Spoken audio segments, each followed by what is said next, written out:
A quick disclaimer to the audience. This video will focus on serious topics such as depression, suicide, anxiety, and all of those related to it. So if you're not comfortable with it, I suggest that you click off this video. With that in mind, please enjoy. I've been wanting to make this video about the game Omori for about almost a year now, and I think this is their 5 year anniversary. Today is Sunny's birthday, and I tried really hard to make like a full fleshed out edited video, but because I don't think I have the time for it, I'm just going to stick with something short, simple, and I guess something along line of my kind of content, because this is usually low effort, me yapping, and um yeah, kind of like a video diary of mine. But anyways, this is just me voicing my opinions of the game. So, with that in mind, let's get on with it. So the first thing I liked about the game were the characters. So the six main ones, first of all, they were what I would consider like great written characters. Some of them I like more than others. To be honest, I don't really care much about Basil. I know that he's a really well respected character, well beloved actually towards the fan base.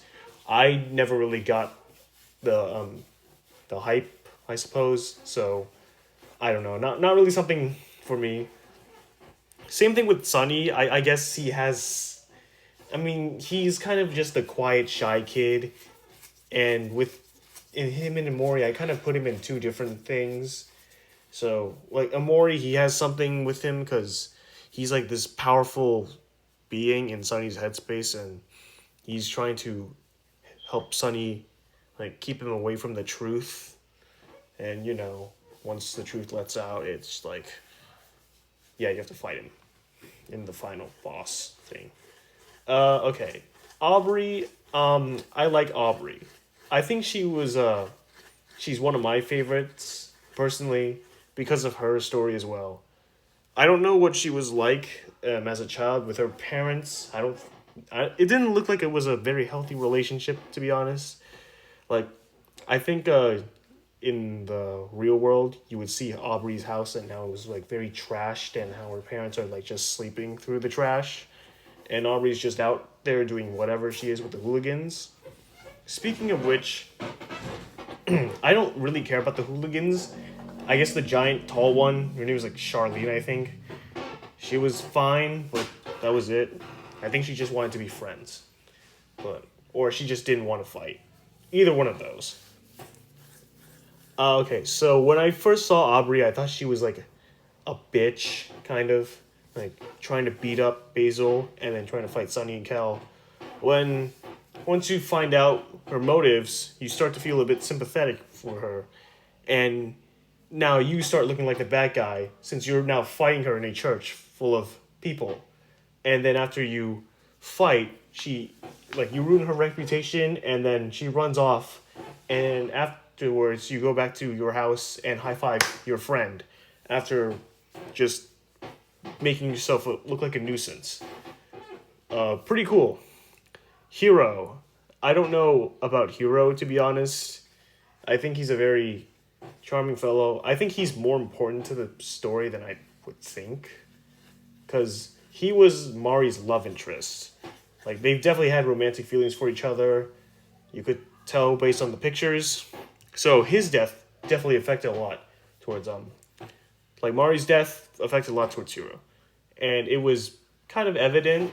I think in the story, I think somewhere in the fandom, it said there it said that Hero, after finding out about her death, he shut himself off, and if Kel ever tried to confront him about it or tried to talk to him or even approach him, I guess, he would get violent and angry, and his emotions would just spill out everywhere. Thankfully, though, he recovered after it, and he was a more composed man, and he's off to college. I think someone on Reddit posted about how they theorized that like Captain Spaceboy is a representation of Hero, and I think that's a pretty good theory or idea. I think the same can be implied with Sweetheart, as Sweetheart could be kind of like an evil version of Mari, where Headspace Mari is like a perfect character, while Sweetheart is like all her flaws, which could explain why the repeating piano music that plays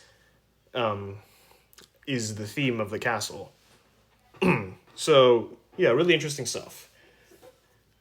Speaking of which, Mari is my favorite character of the game. I guess it's because she has like a very nice, caring personality, but then you realize that she is also, as any human is, flawed. She has her own flaws. She's not perfect. And what I sort of assumed from Mari was that she was on the outside a very happy, cheerful, bubbly, cute girl who felt like everything was perfect. Life was just immaculate. Kind of like Sayori almost from Doki Doki Literature Club. But in reality, she was just stressed. She was so burnt out. She had like some serious issues with her mental health and to the point where she ended her own life. That wasn't the case. And I found that out. Well, I'm pretty sure everyone found out who played the game what really happened to Mari, and it was pretty shocking to me. I don't really know how to feel about it though. So now I'm like morally confused with should I forgive Sonny or not for committing something very serious. Because on one hand, he did kill his older sister, but on the other hand, you know, there were a lot of things that led up to this moment, like how the recital was going on and how Mari strives for perfection and how the violin had to be played perfectly too, along with the piano, to the point where Mari was kind of addicted to playing the piano. I'm assuming she wouldn't even do basic things like eating, sleeping. And I think she probably lost a bit of hair over doing that too. And then Basil told Sunny to cover up the murder by acting like she committed suicide by hanging her body near the tree with a rope. And then after that, you would see the little figure. I mean the figure of something where it's like a long eye with hair flowing down, and that's how that figure was made because that's what Sunny saw as Mari's body was being hung, which was yeah, it was really crazy to see. I was kind of my blood almost ran cold when I first saw that. I was like, "Oh my gosh. This is brutal. This is really dark." That's really what I like about psychological horror games in general because they scare you like in a weirder way. Where it's not really like upright with the jump scares and the shock horror. It's more of like a like bone chilling and very kind of messes with your mind a little. That's what I kind of get from it, which is why I also enjoyed playing Silent Hill because that was also psychologically scary. Um, so yeah, now I'm kind of wondering, should I forgive Sonny for doing this? Because you know, I understand why he did it, but well, it was unintentional as well. I'm not gonna forget that. But then again, it's like, oh, you just killed someone and you're trying to cover it up, and that's what he did, and he gaslit his friends for 4 years now. But then there's the boss battle with Omori himself. It's like fighting your inner demon, and I think a good message I suppose this game was trying to show was that you can't like beat or fight away your demons, and that you have to learn to forgive yourself and try to live with it. Learn to live with your flaws or your fatal errors. Otherwise, you would just give up and end it all, which is the bad ending. The good ending is like forgiving yourself, but then it's also like trying to stay like distance from the false reality that goes on in your mind because that's not what is happening in the real world and you're living in it. So I suppose it's like if you're going to live in a false reality in your head, then why even bother living? It's kind of like that. I don't know if that sounds kind of messed up. That's kind of what I think assumed in my head. But if you guys have any of your thoughts of the game, like what you thought of it. You can feel free to comment down below. The last two things I will mention about the game is the music and the gameplay. So the music, I really love it. It's a very powerful soundtrack to me. Some of the music was like fun and goofy. Others were like anticipating and very upbeat. And then there were other ones that were like very emotional and sad almost. Kind of like like Final Duet for example. That one was very powerful, and the scene that you get after you play the violin, and then you encounter this beautiful cutscene of like Mari's entire life in like a small 2 minute time lapse, which was, while it was kind of happy to see, it was also really sad because her life ended in on a really short note because she died at 15 and in a really cruel way as well, which was very tragic. The gameplay, I would say, is fine for the most part. I do like the boss battles. Some people say that they were pretty hard. I think for the most part, I've had little to no difficulty in them.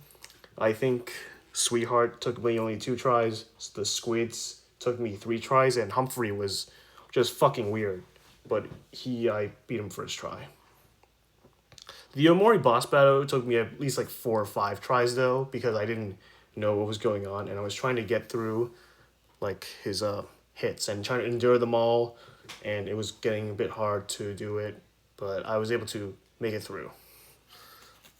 I don't know how many waves you go through until you could actually, like, until it's actually impossible to get through Omori, because I was on the 5th wave and I couldn't even do anything. Like, I couldn't focus with Sunny, and I just failed and got knocked out and succumbed to his truth. The emotion triangle with the sadness and the anger and the happiness, there was kind of like the Fire Emblem triangle with the sword, lance, and the axe, which was really nice. I would make my characters angry and the opponents sad, and then I would take not only their HP but their juice as well, which was going to be useful because they wouldn't use any of their special moves. So I thought that was like a pretty big brain move, so I bought some air horns to, make that plan because of that plan. So they would get everyone angry, and then I would use sad poem on the opponents and then make them sad.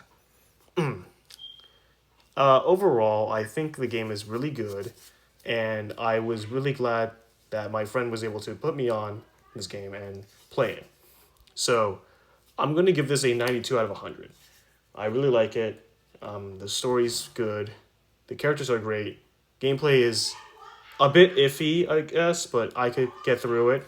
And the music is phenomenal.